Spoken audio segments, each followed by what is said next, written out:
The time is now to start our meeting of the annual meeting of the owners. This is your meeting.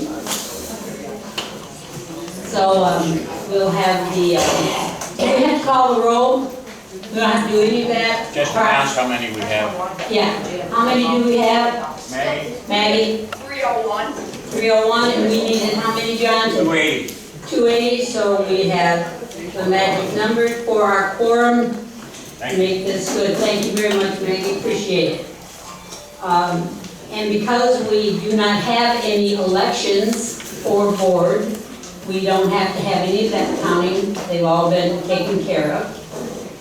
Proof of notice of the meeting, John. Notice was actually made 40 days, 60 days ago, according to statutory requirements.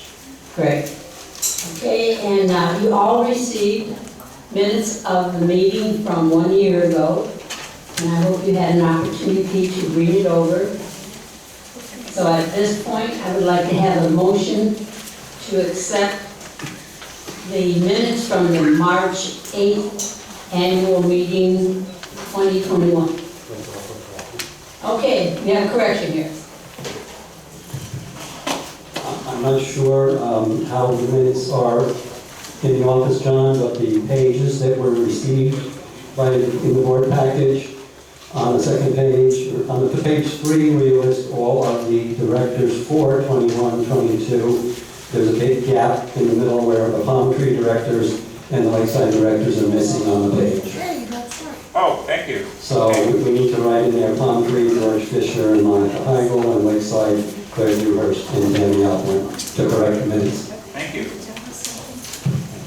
Thank you. So let me ask you, John, since these minutes only come back up once a year, are you going to bring them back up at the next Board of Directors meeting? Well, yeah, what, the minutes I have that in there, so I don't know what happened. The printed copy did. Okay. Because what I have is Cookie and Roger and Leslie and Shannon and Steve and Dennis and George and Monica and Tammy and Claire and Barbara and Debbie and Sue and John and Richard.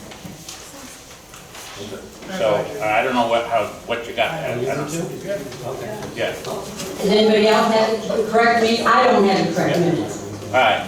I thought we were just discriminating against you, Roger. I'm sorry. No, I don't have it either. Claire doesn't have them. Okay. Well, that's weird. If they're there, that's good. Then we Yeah, don't need a it's in correction. there. Okay, it's in there. Okay, so we're going to accept the minutes that two of you have as correct. Anybody doesn't have it, let me know, and I'll make sure you get a copy for your file. Okay, so do we have a second to accept those minutes? Who made Second by Claire. Who made the motion? The motion, you didn't have a motion, you corrected. Who has a motion that we accept the minutes? Claire makes it, and who seconded? Dick, you seconded? Great. Any discussion? We did have a discussion, correction. All in favor, please raise your hand. You guys get to vote. Everybody. Everybody? It's your meeting.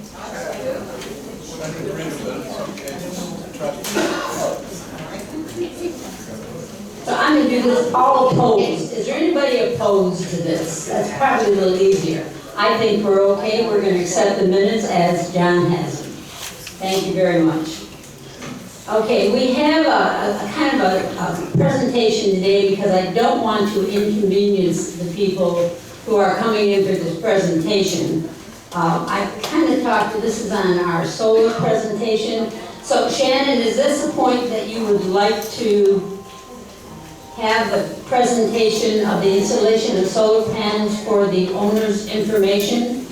I think that would be good. She's not on yet. She's not on yet. Why don't we wait just a minute? Okay. So the next thing then on the agenda, what time is it? Oh, 1:07. So we've got probably another 15 or 20 minutes before she... You're okay. Am I okay now? All right. So the next thing we will do is we'll have a report from me, your president.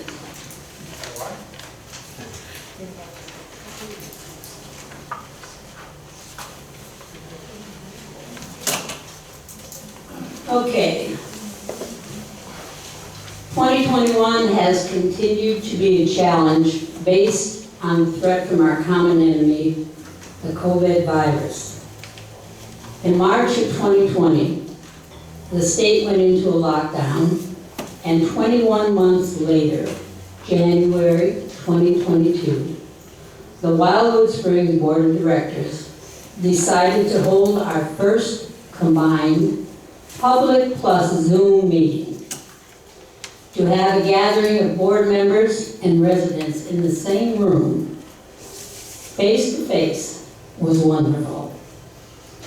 During the time of limited personal contact, our community has continued to renovate second floor entry slabs, reestablished the Energy Savings Committee, held committee meetings via Zoom, telephone, or in person, utilizing masks and social distancing.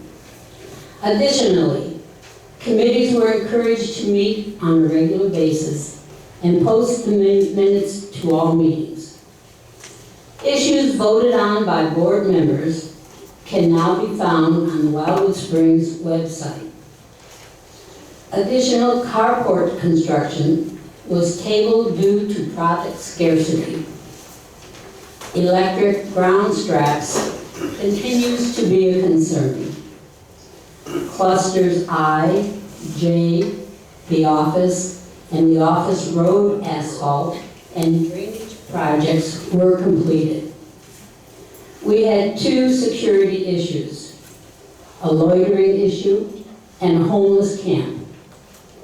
Both were resolved due to the combined efforts of our manager, security, law enforcement, and you, our community. The association operation manual and the employee manuals are in the process of being updated. There is ongoing research regarding the implementation and design of electric vehicle charging stations. A plaque listing all former Wildewood Springs residents has been placed in the office. The Cluster Advisor Committee is revitalized and in the process of writing their mission to meet the needs of our community. A new product is being installed and will be evaluated as to the effectiveness in the support of hard surface flooring in living rooms, dining rooms, and bedrooms on second floor units. All of these accomplishments are the result of the dedication and teamwork of our manager, office staff, employees, committees, board of directors, and a community committed to the safety and security of all residents. I want to thank each of you for all that you do, and hope you know how much you are appreciated. To let you know how important I believe each of you are, I would like to use the following analogy. Imagine Wildewood Springs is like a beautiful orange grove puzzle. You have to use your mind's eye a little bit on this. Imagine one of the orange grove puzzle pieces is missing. The puzzle is now incomplete. Please know, without you, each of you, Wildewood Springs is incomplete. You complete Wildewood Springs. God bless and have a good year. Thank you.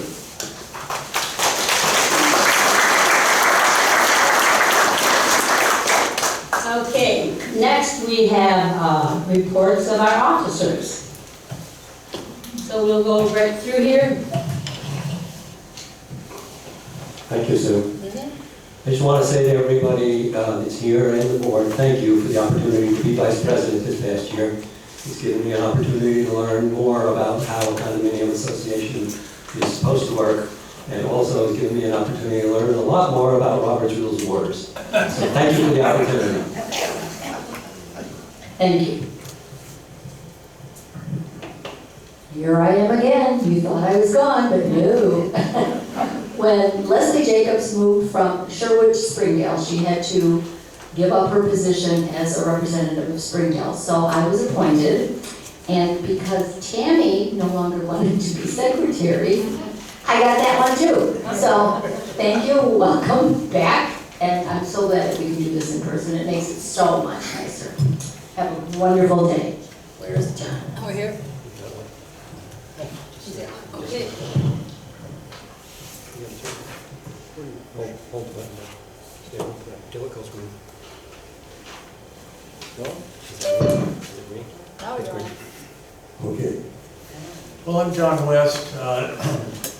As many of you know, I've been doing the Zoom thing for a period of time, so this is my first meeting in a while, and it's great to see faces. I'm kind of glad to do it. I didn't think I'd enjoy it as much as I did before. I'm the treasurer.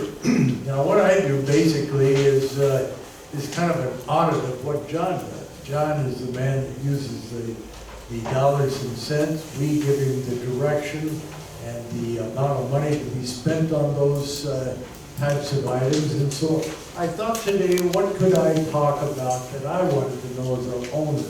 Well, basically, just some real round and quick figures about what we have done with the budget this year and what we have done with our reserve and so on.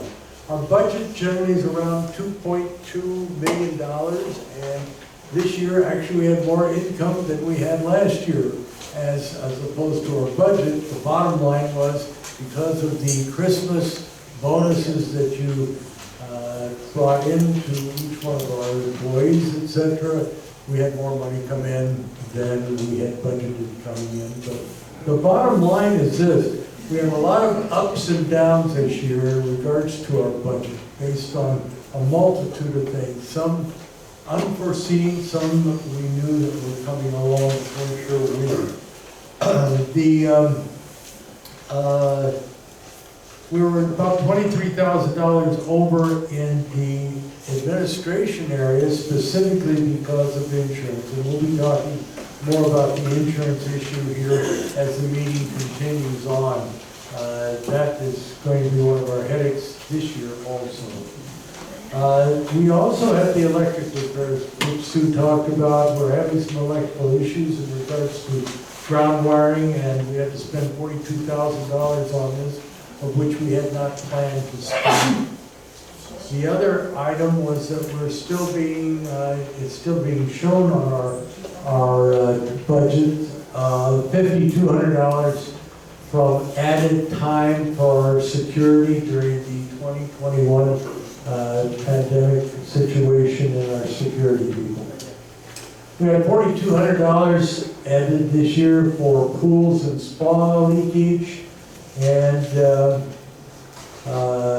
that's all the bad news. The good news is we saved $30,000 in utilities this year. So we're going to be continuing to work on those little gems that are out there. How can we save money as opposed to spending money? We spent reserves this year of approximately $243,000. The slab repair was $86,000. Paving was $142,000. Tennis court fence was $6,000, and pool expenditure was $8,000. I think that's important because most of these are reserved units, and we are a fully funded condominium, so we do have these reserves set aside specifically for jobs. Now, in regards to the electrical repair, we did not, but we had contingencies for that type of thing in place. So that's how that runs. We've got, last but not least, the insurance premiums. We'll be talking about those later on here today. That was what threw our budget off a little bit in regards to the administration, and it's going to come back and haunt us again in 2022. Thank you very much. I'll pass it on. Any questions, by the way?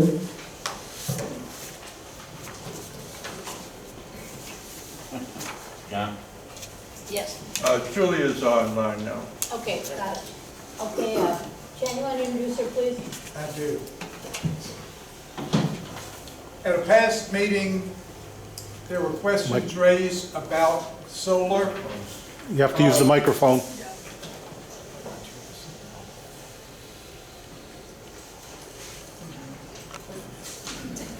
Turn it on. Hold it till it's green. You pulled it down, don't you? There'll be a lesson on microphones. They keep trying. I understand you can get a master's in that these days. At a past meeting, questions were raised about solar, and as a result of that, and also to be able to introduce you to her, I've asked Ms. Julia Herbst to be with us today. Julia's list of credentials includes all sorts of studies, including landscape design, water quality, wind and solar energy. She is the Gulf Coast Program Coordinator for Solar United Neighbors. And our representative, we are a member of Solar United Neighbors, believe it or not. So, Julia, we're just delighted that you can be with us today. Thank you. Well, thank you for having me, and thank you for being a member of Solar United Neighbors. I'm happy to be here and answer your questions. For just a little bit of context, I'm actually in Pinellas County, so we have some active work down in Bradenton and a lot of great volunteers, so I'm sure you guys have heard a little bit about what we do. I know that the Condo Association has been working with us off and on about solar, rooftop solar for the association, for common areas, for heating the pool, for offsetting electricity costs. I also want to share any information for those who want to go solar on their own and answer any questions about that. What does that mean for a condo, any kind of prices? But I know you have a lot on you to get to in this meeting, so I have a few slides. I have something that I gave to Chris that could be shared as a printout. Just in the essence of time, what do you guys want to focus on? Do you want me to do a little blurb on how rooftop solar works, or do you have some questions I can get to right away? I hope that you will particularly deal with the way that a condominium association can access solar energy and how that might work, plus open it up for questions from anybody. Okay, great. Thanks. So just for the little bit of the mechanics, it would be helpful to share my screen for just a little bit of diagrams, and then we can see how this applies. Okay, hang on one second because I have a couple presentations. Can you get louder? Just get the basics Can you get louder, there. Chris? You want it louder, maybe it might think. Yeah, I know it's going to be hard to see. I'm on max volume here. See, this one works. If you see my screen. Yes. Yes. All right. Everyone seeing here okay? Picture panels. This is a Bradenton home, actually. So just generally speaking, I am the program associate for Solar United Neighbors. So Solar United Neighbors is a 501c3 nonprofit, so that's why we're happy here to support people interested in going solar, and we're not selling anything. So we're a nice vendor-neutral solar expert that isn't talking about utility scale solar or FPL or utilities. We're talking about people owning their own solar and using that as a financial incentive. So we are really a 501c3. We consider ourselves a community of people building a new energy system with rooftop solar at the cornerstone. So we are national. We're committed to consumer protection and education. And we're very active in 12 states, including District of Columbia. So you're getting a full array of support behind this. So we really help people go solar, join together, fight for their energy rights. So I can try to answer your questions about going solar here. If not, share this information with your friends and family. Or also you can just join together. We have a lot of happy hours or listservs and a lot of community that can help you with any other issues if you're considering as your energy group, whether they're electric vehicles or insulation or efficiency. We can connect you with that group of concerned people. So generally, how does this apply to an individual individual home or a group kind of setting. Basically, we're experts in explaining how solar works. I'm sure you guys are pretty familiar with it. These solar panels that are taking the sun's electrons, converting it into DC or direct current. Inverters in this system are really important pieces of equipment, and those converted to AC that your home uses or your public building or your meeting room. That is actually connected and used. That electricity that is created is used generally and locally. It's opportunistic, so if you need the electricity and you're producing it, you consume that amount. And any excess that you might not need on a nice sunny afternoon, we're getting into peak production time in spring in Florida, goes out through a bidirectional, a two-way meter. And so these are all grid-connected, grid-tied systems, and that would flow to your next neighbor. So it might flow to one of the condos if you had something on your shared area and benefit your neighbor. They would be, that electricity would go to the neighbor and you would receive a credit on your electricity bill. So that's that nature of net metering.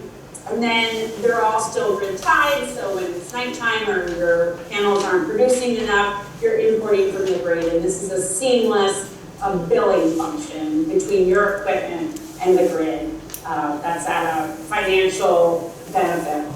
So this little chart that I shared with you is really a typical residential system, payoff that are system sizes, and we can talk about the benefits of this for someone who has a tax credit versus someone who doesn't, like an association. Julia, if I could ask you to focus on condominium benefits, sure. That'd be great. So how this applies to association would be similar pricing on a per watt scale, and it would be considered for things like associations often want to offset their pool building or their activity center or their shared common areas. So things to be looking at for that is what's the metering, how much is your electricity used over time, are you going to grow and change so that electricity demand will determine how big of a system that you need. It's installed at a per watt size, usually depending on the equipment, and you want to look at a whole year overall.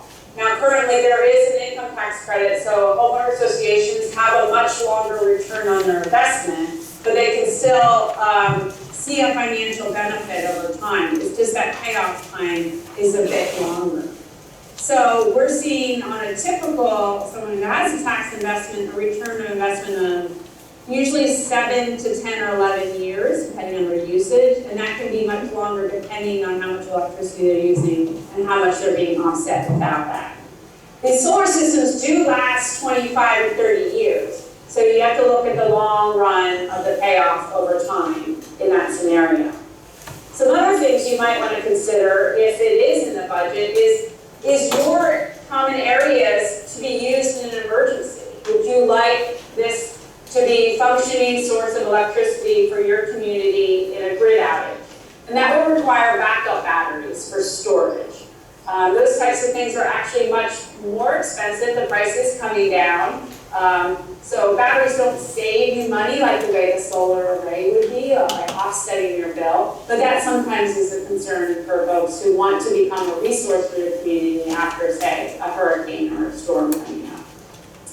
Another way that you can look at it, now this isn't for solar, but you might want to be looking at electric vehicle chargers. So if rooftop solar isn't a fit for you and the time it takes to pay that off, is electric vehicles a benefit that you want to provide to your owners, either on their own space or on their own parking, depending on how the parking is associated, or in general spaces? There's going to be a lot more demand for EV charging, and that has a really good return on investment. And we can help you with getting connected with some experts to start to research that along with your association members. I'm actually going to stop sharing and just see what kind of questions we have so far. Questions? I have a lot of questions. Come up to the microphone and identify yourself, please. And you gotta push the button and turn it green, hold it down until it goes green. This one? Yep, hold it until the light lights up green. All right, how's that? Can you hear me? Yep. All right, I'm Marion Hobb. I'm in 532. You gotta be right in front of the microphone. Okay, I'm Mary Huff, I'm in 532. What do the owners get from this? Do we get a kickback? What do we get from that? And how much is it gonna cost us to begin with? So for solar on a common area, you would be saving money on your electric bill on the common areas over time. So you have the balance of what the finance is or the cash price over time. So are you gonna have a lower electricity bill, and how do you pass that on? Are you paying up front, and then you'll see savings over time after that is paid off? There's lots of different ways to work out the financing. That's something that would be better explained once you have a system size. I believe that Wildewood has shopped around and has several proposals. I know that you connected with Solar Source. You tried to join the solar co-op, but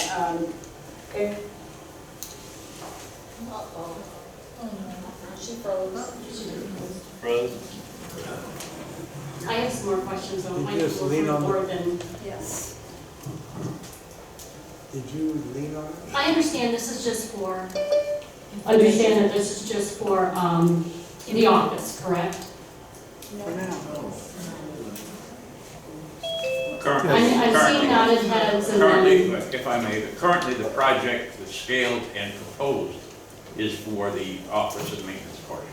okay, and then, my understanding is that the pools and stuff won't be, and our condos will not be initiated in that at first, correct? It's not on the table at present, that's correct. Okay, and then, I understand to do this, we might have to, tear off the roof and do something for the weight of the solar panels, and how much is that gonna cost us? Plus, how often do you change the batteries? Let's see, how often do you change the batteries? How often do you change the other equipment? What happens when the solar panels break?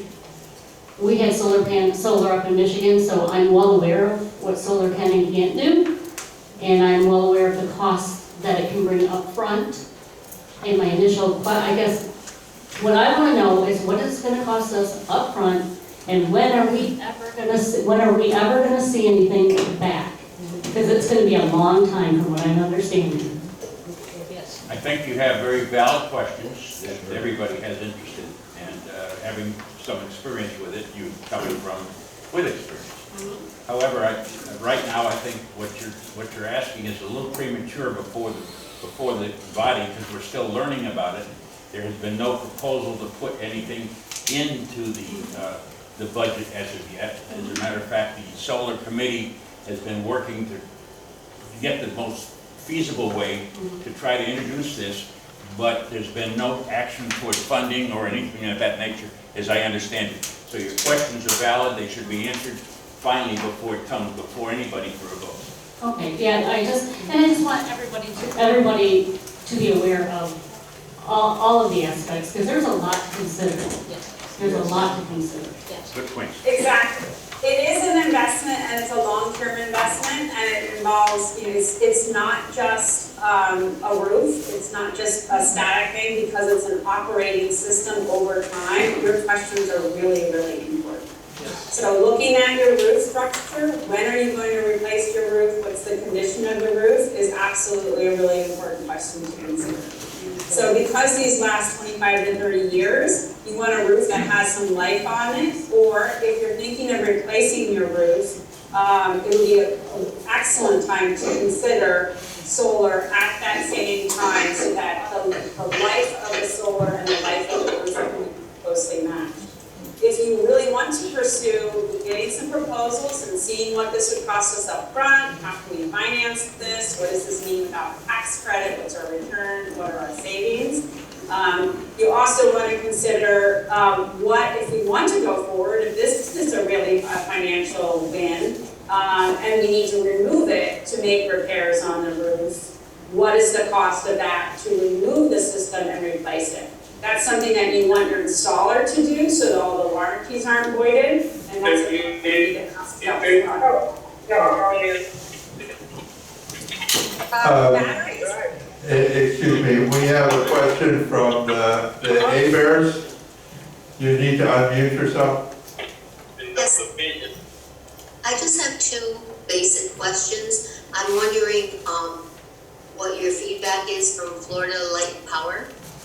Is there like full cooperation for use and disuse and what have you? And those electric sources, possibly for each cluster, are they strictly electric or are they working on solar as well? So that we could use those like a generator for backup emergency for the homes, individual condos? Great question. So what I'm talking about right now is like the panels behind me are photovoltaic or PV. And that is to create electricity that your space or net meter uses instead of purchasing it from the grid. So there's our net metering relationship. There is a separate technology that I encourage you to look into is solar thermal or solar water heating. It's tried and true. It's very good savings and very strong return on your investment of the payoff. So separately, that's a different technology that we're. I do have one more quick question for the board. Do you guys have an estimated cost as to how much it will cost the owners? And if not, can you get that to us as soon as possible? You know, we're not at that point yet. I mean, Turn there's on a your lot of mic. research that has to be done before they have it. You will have that when the time is there, but we're not even at that point, are we yet? No, we're not. Thank you for your questions. No problem. I'm just curious. I'm concerned. Okay, is that the end of that presentation? So, Thank you, Julia. thank you, Julia. We're trying to reconnect. We got knocked off. And I think it's important that you are aware that this thing will go to a committee. Every one of these dollars and cents will be investigated, and we won't bring it back to the board. We won't bring it back to the board until we have those numbers you're talking about, up to and including what are we going to disturb. I think the closest thing I've seen anything is to the carports to start out with too, and things like this. But you can see there's all kinds of dangling things out there. So be sure and come to the committee meetings, because that's where some of these things will be decided, and that's where we should discover some of these things that we don't know. Okay. And this was primarily just for information, and remember, all of those meetings are usually Zoomed also, so if you're not here, you can Zoom in. And this is strictly for information. We're just right at the very bottom, investigating things. So, with that in mind, we're going to go on now and just go on to reports from our committees, what they have taken care of over the year to kind of keep you updated on that. So, do we have the budget committee? Tom, are you here to give us a report? No, not much to report. I just want to thank the members who served on the committee. Can't hear you.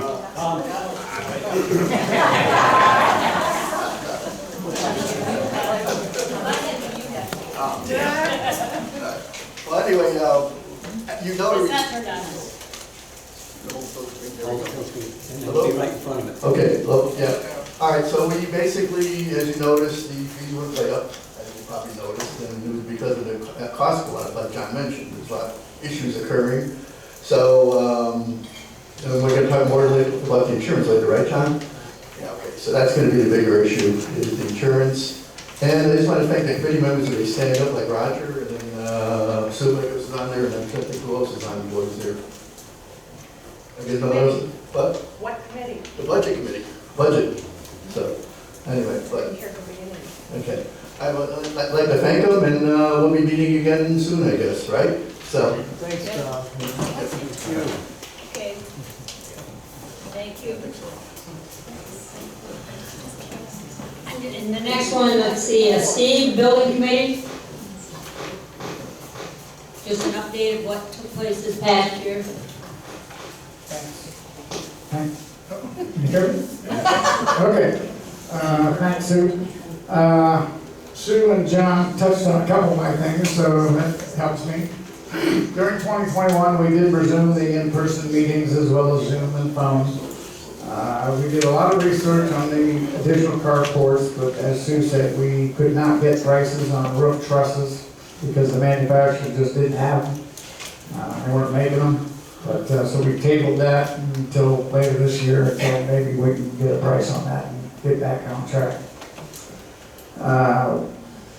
We completed the cleaning of the buildings this year in-house, which cost us a fraction of what the contractor would have charged us. So we saved a lot of money in that respect. And also looks like we can put off building painting for maybe another year, maybe two, because the building paints is in really good shape. So that was a great success.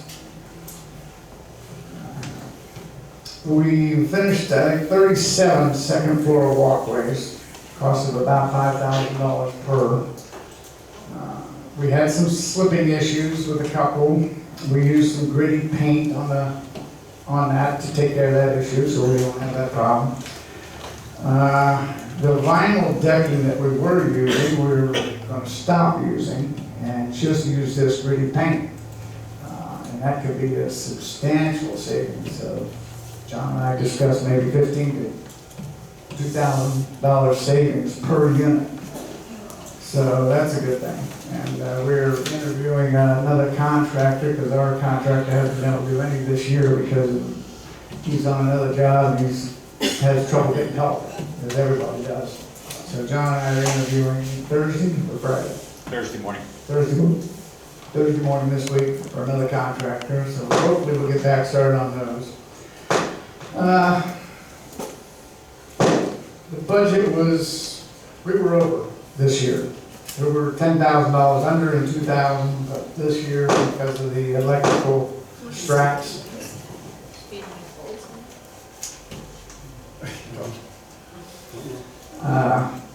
We replaced, I think, 4. That's my band coming, remember I said I was. Private joke, I told everybody when I walk off of this, when my band was coming, I was gonna perform at the very end. I'm just teasing them, saying that's my band coming on. Hello? Okay, so we replaced 4 ground straps on this electrical issue, and that's the contact, the wire that comes to your meter on top of your, in front of your place, from the hole that's very close by. Yeah, I know, we are. That's about $4,500 with per shot the on network that here at we the paid. church. And then we ran the new wire to pool We didn't 7. have it before, so I'm not sure why we're having it now. We were about I'll keep $42,000 trying. over budget.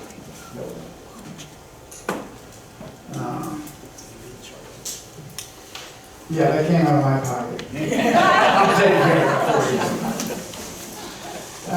We had a lot of controversy with the second floor, vinyl floor, wood floors, whatever floors. I've had one contractor, one store owner that said, with your concrete 2-inch slab and 2-inch steel, you can never achieve what our rules say you're supposed to have on decibels.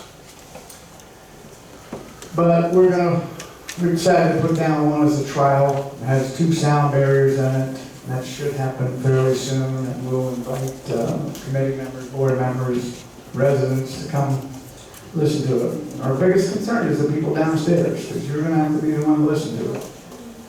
So we'll announce when we get that done and when we can listen to it. I have another question on that. Are you done? Now, you gotta hold your comments until we get to. That's really about it. It wasn't a bad year, but we got through it. It wasn't great. Okay, thank you very much. Pete from our grounds, are you here? Could you give us a little update, please? Yep.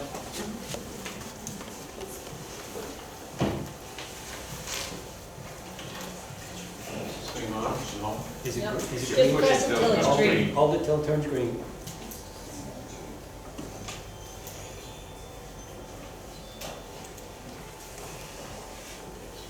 Yeah, here we are. Okay. Thank you. Well, as everybody stated, this past year was a tough year. Budget constraints, supply problems, weather, and it was just tough.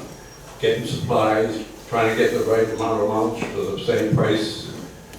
And the boys, you know, for different reasons, we were short a crew member most of the year.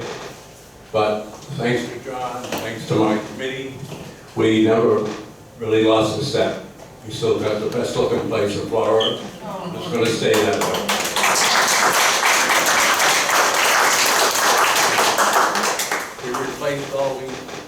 We replaced all the impatiens we lost to the frost, and just as a sample, over the last 8 years, we planted 196 trees. And we have, very shortly, we're going to have all our supply coming in for the new bushes. So, I got a great crew, I got a good manager. That's how I survive. Thank you.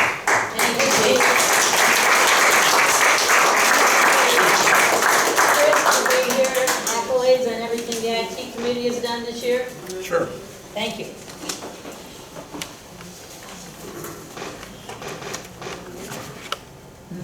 You need that turned on? Yes. Turn that one off. The IT committee has met 8 times in the last year, all via the Zoom platform.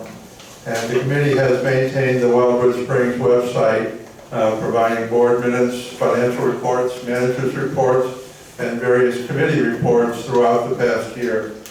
The committee also works with the office to keep the announcement page updated and send out emails to the owners. Checking the website for errors and updates has been an ongoing project. Website usage has averaged about 800 sessions a month for most of the last year. The homepage and the entire About menu, with a wealth of information about Wildewood Springs and available to the general public without logging in, receives about 20% of the page views. The committee has been responsible over the past year for hosting all Zoom meetings of the association. Most Zoom meetings have been recorded, and a link to the recording has been placed on the website. That's it. Wonderful, thank you. Claire, why don't you just give us a little update on the document review that you've been heading up? You've done a lot of work on that. Yes, the operations manual will be distributed and ready for review at the next meeting. We're not doing it today.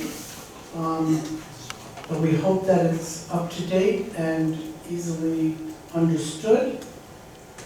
And that the committee worked very hard on that. You know, that's been a lot of work. Those documents haven't been updated. I couldn't tell you how many years it's been. 1999. 1999, so they really did a great job. Thank you very much. Tammy, give us an update, please.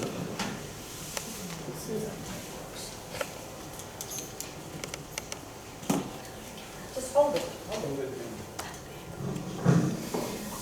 The pool committee meets and inspects a different pool each month. We look at ways to improve or fix problem areas. This year we replaced the multitude of signs by the spas with a single sign, which included the office and security phone numbers, Recording in progress. plus emergency 911. High efficiency motors and pumps have been installed in spas 3, 4, and 5, pools 2, 4, 5, and 7 to replace worn out equipment. They have been a bit expensive, however, they have longer warranties. After comparing month-by-month utilities, our electric bill decreased by at least $90 per month per new pool equipment replacement. New underground electrical lines were installed from the outer wall of our building to pool 7. All pools and spa beams have been repainted. 25 lounge chairs and loungers have been restrapped in the last few months due to Florida's hot weather conditions and our daily sanitizing.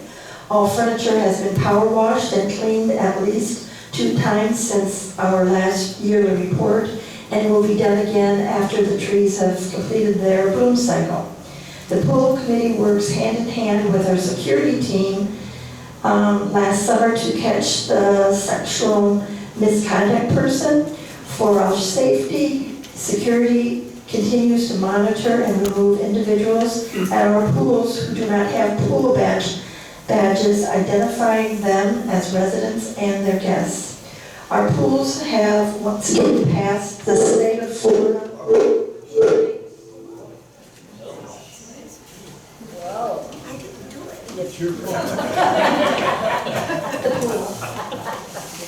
Our pools have once again passed the state of Florida health and safety inspection.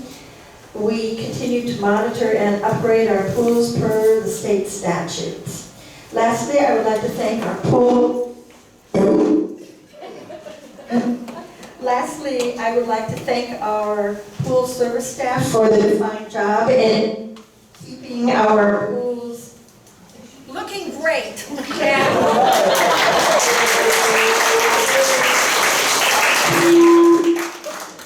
I'm just going to talk really loud. Let's see, our next one we have Mr. Munson. Are you here to tell us about our security committee? You should be on there. Yeah. Thank you. Good to see hear from you.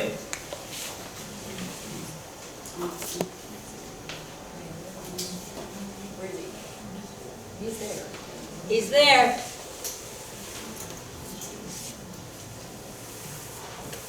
He's supposed to be there. He said You know what yes. his number is? Is he Yeah, I know his phone number. Bottom right hand corner. His phone number is... Is that you, Jim? That's me. Oh, I'm sorry. I kept muting you. I apologize. Go ahead, Jim. Microphone. I think my wife would like you to learn that lesson that you know. Yeah, I'm sure she would.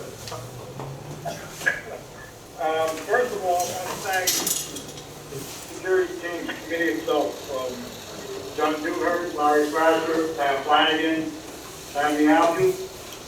And specifically, I'd like to thank those eyes and ears that we enjoyed, and you should still remain nameless of that passed information on to us throughout the course of the year. The biggest problem that we're facing today is, of course, the homeless situation. Within the past 3 weeks, 5 mansions have been trespassed, and 3 out of the 5 have been arrested for outstanding warrants. Working in conjunction with the strip mall property owner, Mr. Jesse, we seem to try to get a handle on what's going on side of 43rd Street. Recent days, we have gotten word from the Florida Department of Law Enforcement that 2 individuals have been released from incarceration to addresses known as the Woods in 43rd Street and 37th Street in Fort Cortez. Turns out that these 2 individuals are sexual predators, and our security officers themselves have information on them and keeping a close watch to make sure they don't encroach on our property. If they do, our Sheriff's Department knows Sheriff Wells and all the patrol supervision personnel that are responsible for our area knows for a fact that we don't play games, that we will prosecute to the fullest extent of the law. That being said, we did have 1 major incident since last year. I wouldn't say one incident, I would say 1 major problem with 1 individual that made himself known. I'm trying to be delicate as I possibly can. By exposing himself to numerous residents and pool areas on our property.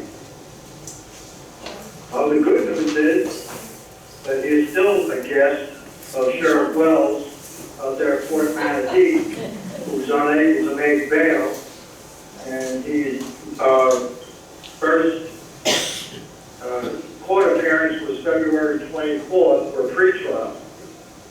We do have owners that are witnesses, that are very good witnesses as to what this individual has done. And it's very disturbing that he did do this. It's not only our property that it took place at, it was other properties in the surrounding areas. But he is now again a Sheriff Wells. The biggest thing that we can do as owners is take responsibility for our own personal security. What I mean by that is, you're inside your unit or outside of your unit, please make sure your doors and windows are locked. You have property outside your unit, such as bicycles, bicycle racks that are on cars. Please see that you can secure them yourself by bringing your bicycles inside your unit. As you all well know, that parking bicycles under a carport is against our rules, and we have made bicycle racks available to the owners. That being said, that's no guarantee that someone will come around with a seasoned bolt cutter to cut a chain or cut a lock. Turns out that if they can't cut the lock or cut the chain, they take the wheels, just to be spiteful. But we are doing our best. Our security officers are on point. For those of you that have had a personal meeting with our security officers, know that they are professional, they're trained, they're kind, and they do their duties as we see fit and what we want for our security and safety here in the Springs. That being said, I'd like to have any of the committee members that are there present at the meeting, if they have anything they'd like to add, feel free to do so. Any I'm comments? still there? Yeah. You've got it covered, Jim. Any comments? Jim, excuse me, Claire has a question. Jim, where are the bicycle racks? Sorry, Greg. Hi. They're by the trash. We don't have one. We don't do that. Not all, Claire, not all. But they're by the end of the carports. By the trash. They're in the carports or by the No, carports? on the outside, like the trash bins. Okay, so if you don't have one in that area, what are you supposed to do with your bike? Inside. Okay. Bring your bike in the house. Okay. Any other questions? Thanks, Jim, we appreciate it. Thanks, Jim. Okay, one thing I just need, Stay healthy. as a reminder, there was still one committee that we never did fill last year. Although I think we posted to John, that was the roads and infrastructure. There was, we had a resignation from John Humphrey. We never filled that, so you might put that on your list if we want to refill that for next year. It never was filled. Absolutely, and what that does is that works with road systems, parking systems, and drainage throughout the area. Anything that would deal with drains and things of that nature. I welcome anybody who would like to come on the committee, and obviously I work with you. All right. Okay, now at this point, were there any questions on anything? I know you had, and I don't want to ignore that, although we have another presentation coming up quickly here. No, on that, it was, all right, come on. On that, it was just real quick, because I have a lower floor, but I also respect the owners that have the top units. I was wondering, and I don't know how much this would cost or who would pay for it, what about blown insulation in between? Is that an option? Would that help? Would that not help? Just throwing it out there. All right, it's a good point. What happens now is there's space between the units about 2 feet.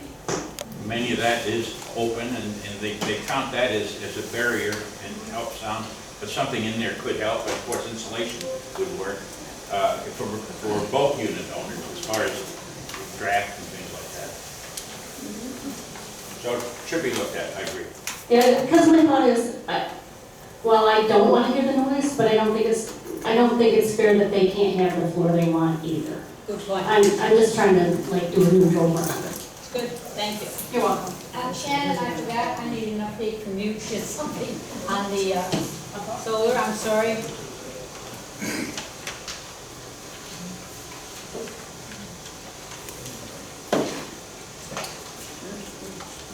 Hold it till it turns green.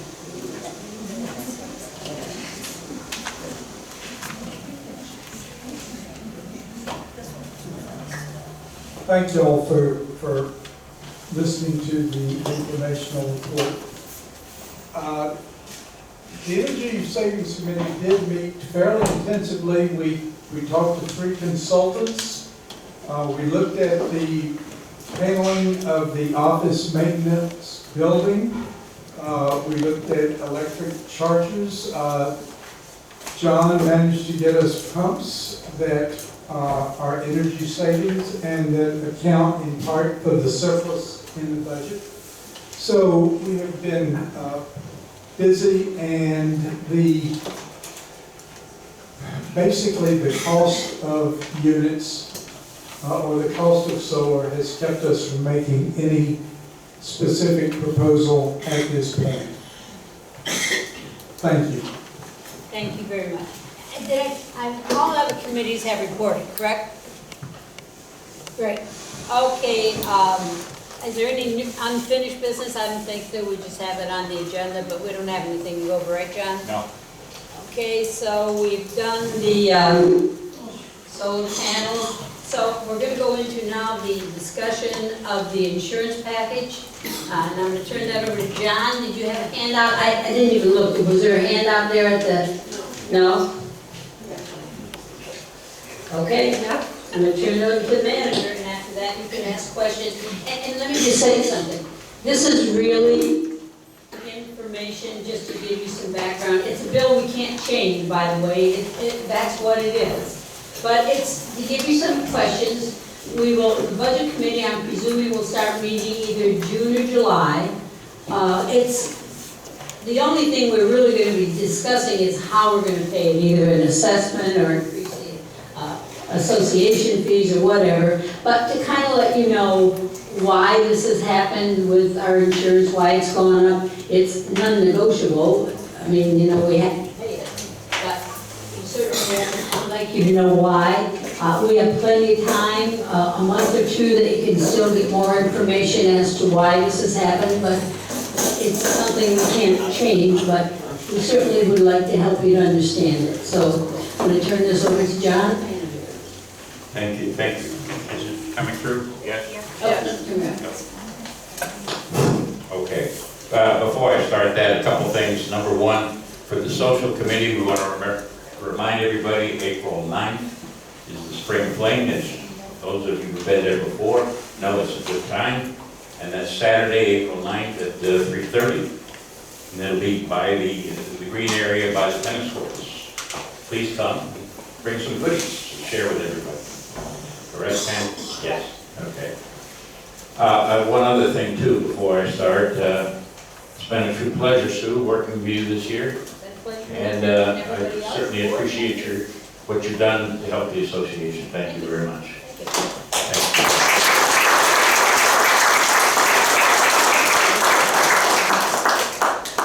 And finally, I guess I'm avoiding going to insurance.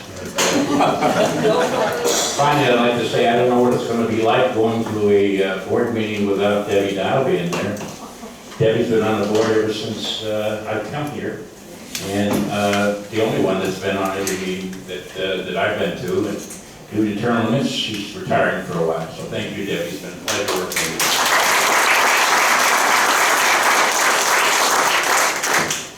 Insurance is very serious, as you all know. As John said earlier, our budget's around $2.7 million. 3 years ago, insurance was 11% of that budget. This year it's 19%. And that was when the budget was, 11% was when the budget was about 2.6. So it's increased dramatically. The association has, to protect you and your buildings and your goodies, 6 policies. Obviously, there's a property policy, which is the most, and I'll go back to it. The crime policy, which protects for embezzlement and things of that nature from any banking institutions, management, or anybody else. That's protected up to $3 million. Directors and officers insurance, which enables them to do their work and protect them for actions they take, but for the association. And general liability policy, that's the second largest that we had to pay for, because the protection for anything that happens in the pools and the roadways and the slip and falls, anything of that nature. That policy has gone roughly in the last 3 years from 24,000 to 51,000, just to give you an idea how crazy it is. And we have an umbrella policy for those incidents that could increase over the limits of, say, liability. And then finally, we have a storage policy for the gasoline that we have on in stored for the machines, in case it's called pollution insurance, in case there was a slip or a leak or something of that nature. But getting to the crux of the thing, 2 years ago, our total package cost $295,000. The majority of that policy, of course, is property. This year, through competitive bidding, the first time we were able to do so, unfortunately there's no competitors, but we did get 2 quotes, which have to be the same. $499,000, $295 to $499. As you recall, last year, he told us, the insurance guru said, put in the budget, which this town works on, 12% increase. We did so. We think I put 14% in. It came in at almost 19%. And that's why we were scattered last year to move monies around and things of that nature. This year, they said, well, if you put 18 in, you'll be covered. Well, the rates came in at 26%. That sounds terrible, and it is terrible. But when you divide the total cost of the insurance by the number of units, it averages about $985 a unit that you're paying to insure the association. Your neighbors, Tidewater, you have 31 units, and they're paying $1,875 a unit for insurance. What's the other one? Spring Lakes, they're paying $1,325. In meeting with some of the people from Tidewater last week, Tom and I, or Steve and I, rather, we found out that their quarterly rates are now $1,600, and they're having a special assessment. Primarily, in many cases, is because of insurance. Why is insurance up? There have been no claims, no serious claims even in this area for the last 3 or 4 years. Because of the value of the associations, insurance companies don't write the total. Our recent value rated in 2018 was $78 million. Every 3 years, the state requires us to get an upgraded building valuation to ensure that we are insuring to proper value to get replacements in case of major storms. So lucky enough for us, it's this year, and our new value, because of the hardness to get certain commodities, supply chain problems and things of that nature, our valuation is now at $92 million. So that alone is a $23,000 premium increase from $78 million to 92 million to make sure we have the Recording proper in coverage. progress. So, not only did we get a roughly 19% increase on the insurance itself, we also got almost an 18% increase in our building valuation. So when it hits, that's why you're talking about $499,000. I guess that's the good news. The bad news is that our budget for this year is $412,000. Their bill is $499,000. We were fortunate enough to have enough money in the bank to cover the bill because insurance, if you were to pay insurance over a period of time, they charge 4% on the whole value. In other words, if you are paying $100,000, it would cost you $4,000 up front just to pay it over time. So the main thing is that we've taken care of the bill. We've actually paid $437,000 with $63,000 coming. Where's that money come from? Obviously, it doesn't come from air, but there has been a surplus of about $115,000 in the operating account, which will, of course, is being utilized to pay the bill. What does this equate to? This equates to the fact that from now, the board has always kept at least $100,000 in that operating surplus for emergencies. 4 years ago, we had the storm, and the cleanup cost was $96,000. Associations all around us had special assessments for cleanup. We didn't have one because we had the surplus. So obviously, it's good business practice to pay that surplus back. So by the time we pay the surplus back and fund our insurance by this current budget, we're going to end up with somewhere about $270,000 in the bank at the end of the year for the insurance. And of course, about roughly $100,000 in surplus. We got a 25% increase this year. What are we going to get next year?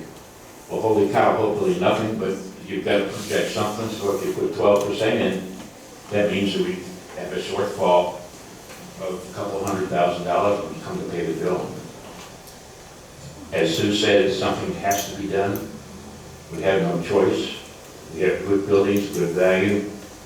The law requires the association to be insured to value. So it's going to equate to, what are we looking at, Steve? $700.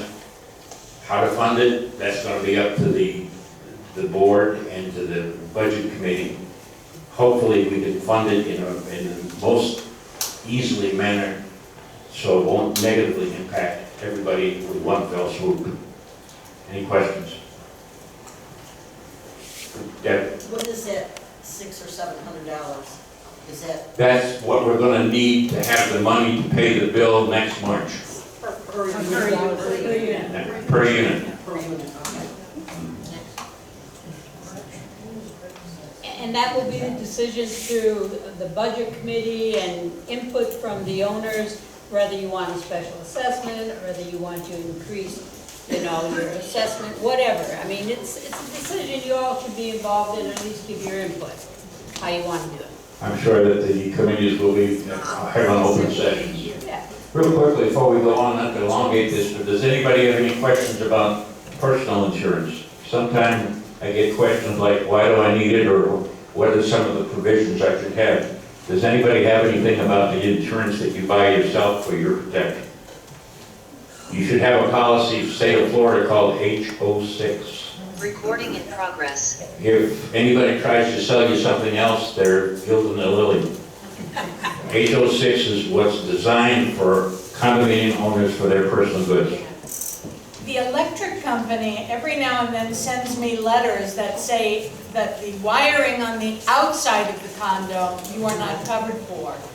Are we covered for it through the association, or are we not covered? Is that some insurance that we need to have? You do not need to have that insurance. Number They one, stop sending it. well, they send it every 3 or 4 years, and you'd be surprised the number of people who sign up for it. Yeah. Now, that is something that your association is responsible for, As a matter of fact, both Sue and Steve has alluded to ground straps, and that's exactly what it is. Power comes in, the FP&L is in charge of the power coming to the transformer, from the transformer to what they call the handhold. In the handhold, it's split and it goes to each unit. That line is called a ground strap, or the line that they put in above it is called a ground strap when they do it temporarily. And so when that line fails from the handhold to the unit, that's the association's responsibility.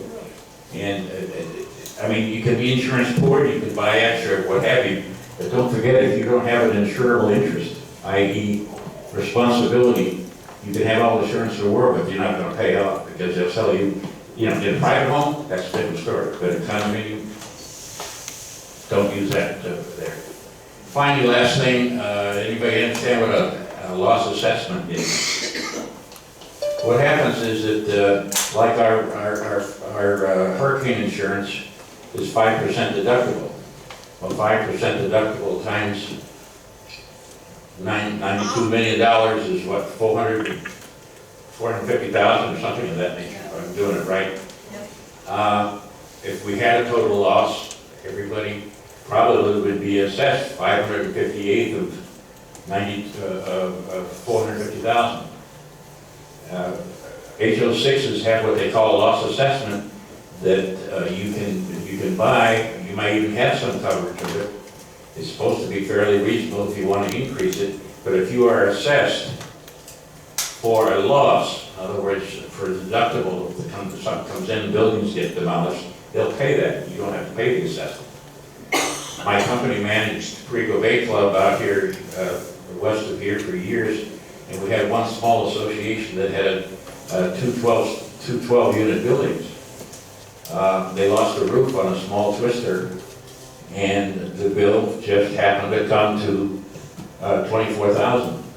23 of the 24 owners had loss assessment insurance of $1,000, and the insurance paid it. One gentleman didn't. He got loss assessment insurance the next year. So it gets complicated. If I can help you in any way, ever, or if you have questions, please don't hesitate. Any questions? Thank you. Okay, so just to kind of tell you what goes on next, we will be adjourning this owners meeting unless there's anything else to be brought up. Yeah, we'll do that too, we'll have owners comment. But then after this meeting, then the board will be having their organizational meeting, and after that, they will then have another meeting, which is their regular meeting that they have. So, are there any owners' comments, first of all, before we close the meeting? The sign out front looks wonderful. Oh, thank you, thank you, thank you. Yes, Jeff. Any other comments? Right back here. I just have one. Certainly, come on up. Hold the button until it turns green. Oh, let me turn mine off. Am I on? Left over green light. Is it green light? Hold it. Hold it till it turns green. It's green. Okay. Have to be really close. It's gotta be really close. I probably talk louder than that. I'd favor $2 a day assessment and anticipation. Hello? Hello? Hello? I'm just gonna go anyway. My name is Thad Jensen, I'm with 463 Paltry, but I also represent Drug Free Manatee. And I'm the outreach director for them. I had a conversation with John earlier this week. And one of the programs that we're launching is a Smart Options, and it's a senior medication awareness, retrieval, and treatment. And what we're doing is we're doing some listening sessions throughout the community in Manatee, but as being a resident in this HOA, I thought what a great opportunity to bring it into our organization. And what we offer is we bring in pharmacists from LECOM that have a conversation regarding medications and then also disposal of the medications and any questions that you may have. So I have some flyers, we have some upcoming dates, but we can also entertain an opportunity to come in for the residents of the HOA themselves, if you would like. I can also get this put on the website maybe, or we can send out a flyer, or I can have some flyers posted in the office itself. I can leave some disposal bags that we have that are free of charge for any resident that wants to stop in and get a bag for any medication disposal. As you know, the opioid epidemic is running rampant right now. A lot of us have family in town, and some of them are younger that may, I hate to say, may be interested in our medicine cabinet, and we don't want them in there. So if there are ones that need to be locked up or ones that need to be disposed of and we don't know how to get rid of them, we certainly have some opportunities to do that. So I can leave a few of the flyers up on the table up there. And as I said, I'm a big resource, anything to do with this. So please, you can reach out to me or get me through Drug Free Manatee, and we can provide some services to help out. There we go. And I'm already done, so I don't want to keep going any more than that. Yeah, can I say, maybe turn yours off so they can hear. Maybe, you know, it might be better, leave some at the table, but also if you leave some, give them to Maggie, so whatever's left she could take to the office, and maybe Chris could put something on the webpage. We'll get something put on. Okay. Yeah. Maggie's already gone? Maggie's gone, I'll take it. Okay, thank you very much. And maybe Chris could take one and put it on that information on the webpage. And maybe we can do something at the spring fling too. Okay, that'd be great. Yeah, that'd be wonderful. Thank you. At the table for our organization there and offer some things and some education. Oh, that'd be great. Okay, we have somebody else, more comments? Come on up. I'll turn mine off, you turn yours on. Okay, can you hear me? Oh, this goes green. Okay, now can you hear me? Yep. Yes. All right, I've been watching everybody this whole meeting, so now I know how to do it right. I know. I'm Gina Smith, my husband and I, Charles Smith, own at 125 Pinehurst. So, nice to meet you all and see people that, you come people I know. We've been owners for about 6 years, we love it here, it's my happy place. We're not full-time, but we're back and forth all year and spend a couple months in winter. So the reason I want to talk is I just want to mention a little bit about the homeless problem. Because we're in Pinehurst Day and they're directly behind us. On what I would call the west side of Abbey 47th Street. So when we're in our lanai, even with the door closed, we hear them yelling. We hear a woman yelling, we hear kids sometimes, we hear a lot of bad things. And that's because our windows closed in our lanai. So, okay, I'm going to try not to touch it with my mouth. Yeah, don't do that.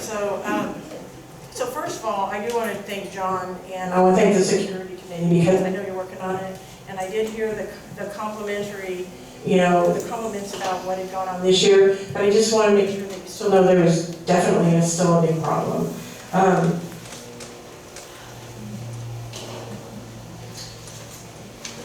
There was a fire recently also behind Pinehurst that was homeless people that were trying to stay warm. There are several things. Somebody in our village had money stolen out of their condo, in their condo, took the money out of their purse, and I know that was reported to the police and to the. So there are still issues. I just wanted to tell you personally, I'm a little bit nervous being there, especially if I'm there by myself. I'm a little concerned about my personal property and the value of my personal property, the loss of value to my condo, and the thought of having to sell because I feel that. So we don't want to do that. I just want to make sure and bring it to your attention that there's still big problems. The other thing is, before I retired and people came to problems, I always made them bring me a solution, or a suggestion. So the only thing I wanted to say, I do know, because we're fighting with down in Missouri, so I do know that the homeless people, it's not illegal to be homeless, and I know that they have a right. However, there are some things that are illegal that can be done if they're urinating, camping, sleeping, littering, that type of thing. So I know that John's working with the law enforcement because he's visited with me about that. The last thing is, what I'm asking you today is, could you keep looking for ways to help solve the problem? Just continue to do that. Maybe even with us in Pinehurst, because we're really the most vulnerable, I think, in Pinehurst A, because we're right there off the street. We see people come in sometimes, we have security, we call, we talk to the office, we do everything that we can to do. But look into ways to solve the problem, maybe even behind us, when we're right there by 43rd Street, consider, and I don't know if it'd be city, I know there's a right of way, I know part of it's our property, that consider a fence or a wall, or maybe some more police presence. We call security, not the police, right? So we'll continue to. No, you should be calling 911 every time somebody's there, not security. Okay, so that's what we'll call, we'll continue to do that and support, but I just wanted to ask you for your help on that, because it is still a problem. And it's not a good problem, it's making people scared. It is really, John, am I not correct? They should be calling the police right away. 911 for that. 911. Because 911 and code enforcement, because that's what I'm dealing with on both sides. How about? Okay. As county code enforcement, and they love to get the calls. Okay. Thank you very much. And I don't care if you call them twice a day. You call. 911 codes enforcement, is that on? Code enforcement is just a regular, Manatee County number. You can get it right online. And I don't know what that number is. They are the most responsive as quick as possible. Can we put that someplace that I don't know what that number is? Yeah, it's online, but I'll put it up. It's on the website. Is it on the website? Good afternoon. I don't know what code enforcement is. I know the sheriff's office is. Good afternoon. My name is Christina Catron.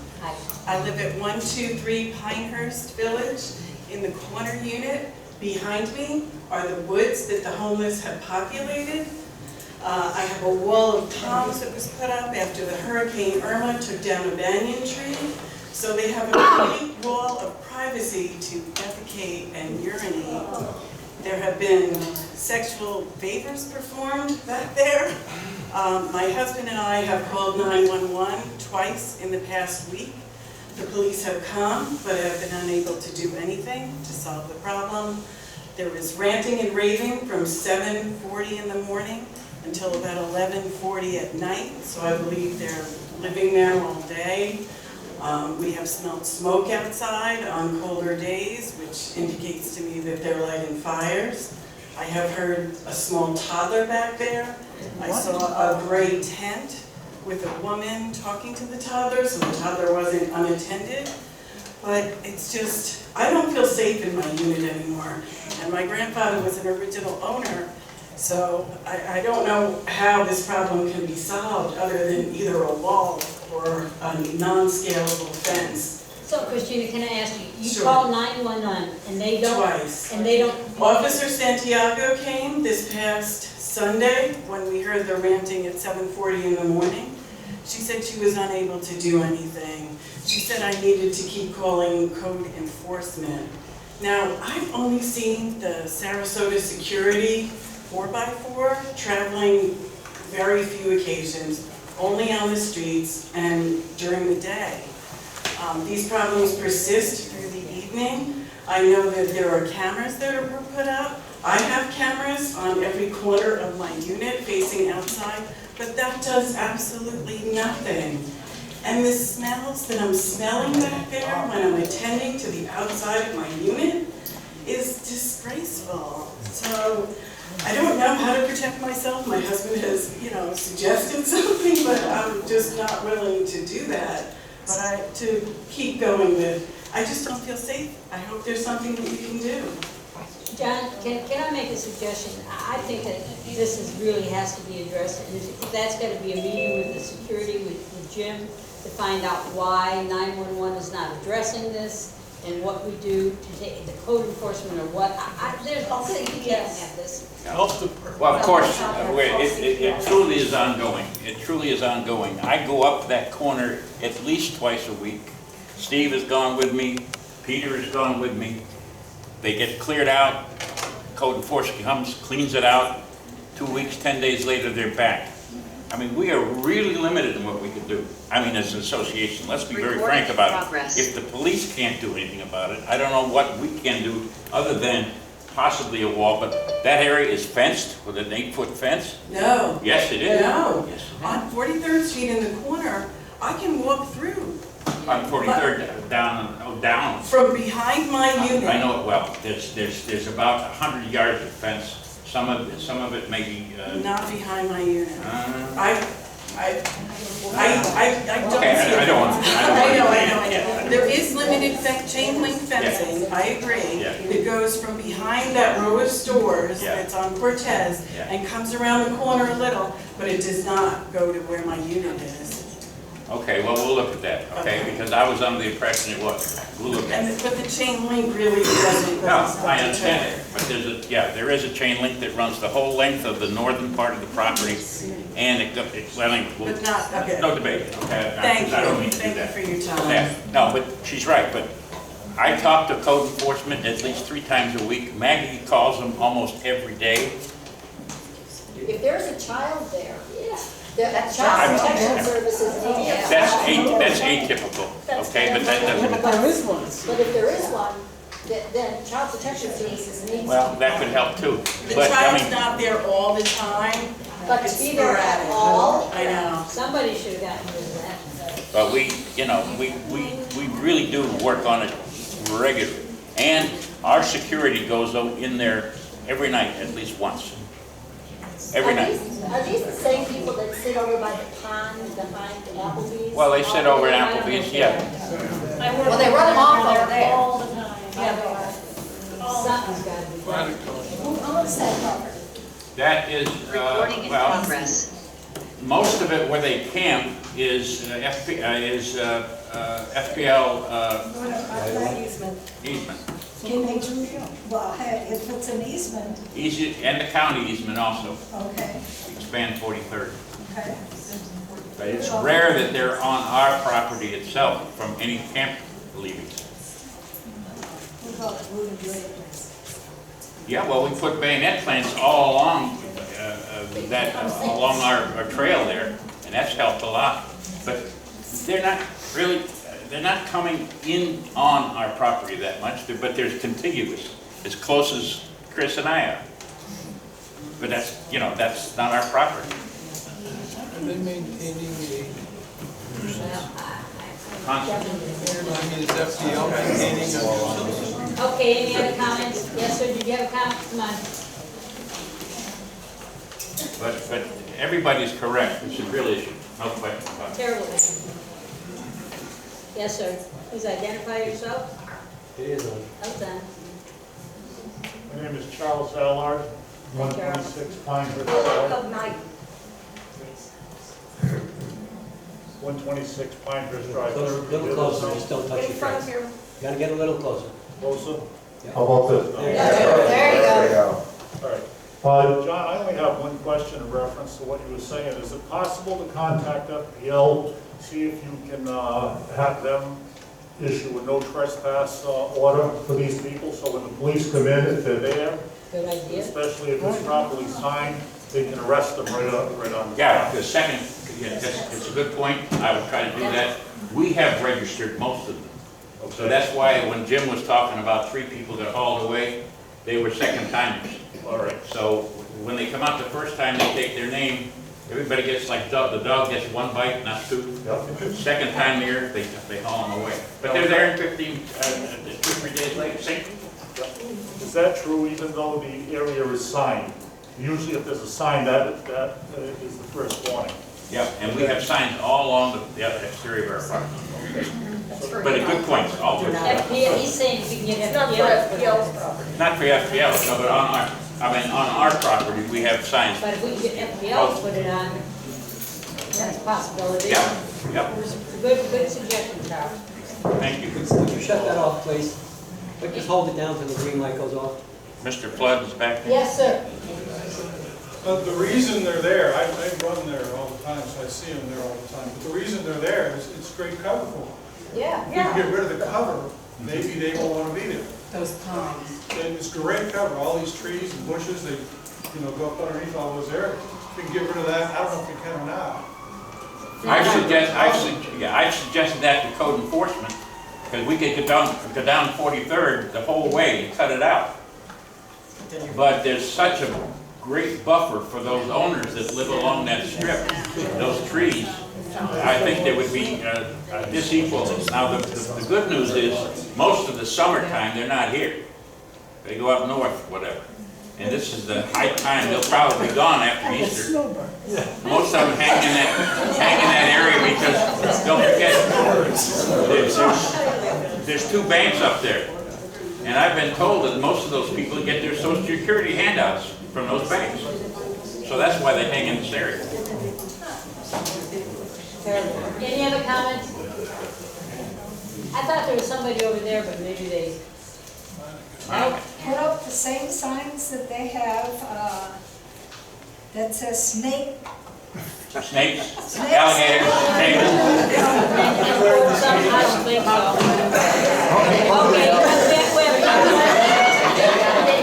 Okay, we have more comments. Excuse me, They have signs that say, don't walk and talk here, there's snakes. Beware the tarantulas. One more comment from Pam. Okay, I need to speak about the spring fling a little bit. We are taking up a collection for Hope, which is the shelter in Manatee County for abused women and their children. And that is what we're doing at the spring fling. That's what our cash raffle is going to be for. Half of the cash raffle will be donated to Hope. But we're also collecting personal items for children. They'll take food because they do have residences for these women and children. So if you could bring any donations before the 9th of April to the office, we would be very, very appreciative, and so would the people of Hope. Thank you. Okay, so, yes. Leslie wanted to say something. Okay, Miss Leslie. Unmute, Leslie. Mike. I did.